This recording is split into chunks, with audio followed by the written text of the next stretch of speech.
Last night I dreamed. It's time to shave, Josh.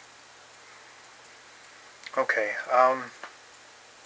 last night I dreamt that Paul, one of the two owners of the hardware store that I work in, that I really work in, had decided to get into the grocery store business. He bought a big grocery store, and I had to work in it.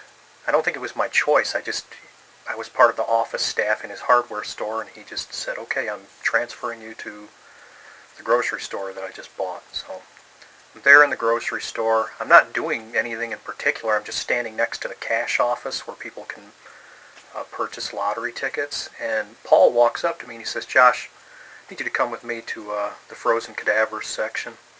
And he turns around, he starts walking away. I say, whoa, whoa, Paul, you're selling frozen cadavers?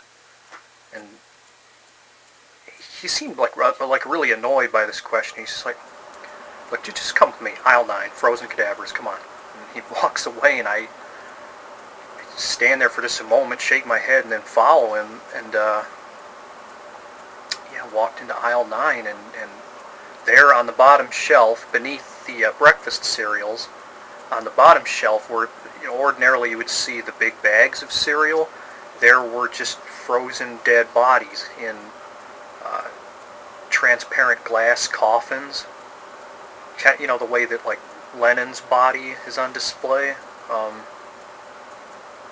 Paul didn't say anything about the frozen cadavers he was selling. He just said, this is my niece. And I said, well, hello. And she was like a fair-complected brunette girl. I guess she was like in her early 20s, maybe mid-20s. Hair down past her shoulders. I didn't recognize her. I don't think she was based on anybody that I've ever met, but it was. And then Paul walked away, and it was just awkward. I mean, I kind of wanted to talk to his niece, but I just couldn't take my eyes off of these frozen cadavers on the bottom shelf. I mean, they were. The thing about it too is they were all guys, these dead bodies, and they were still in.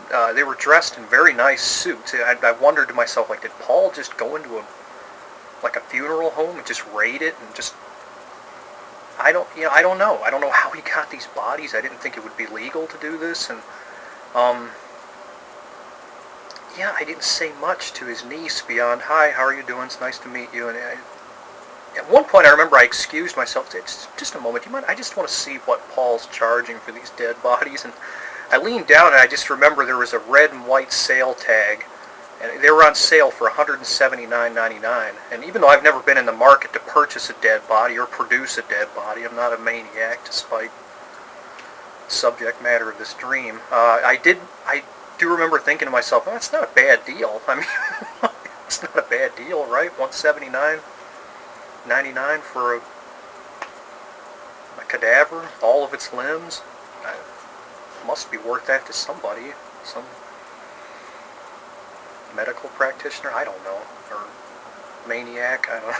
But I was just looking at these dead bodies, and then my alarm clock went off and I woke up.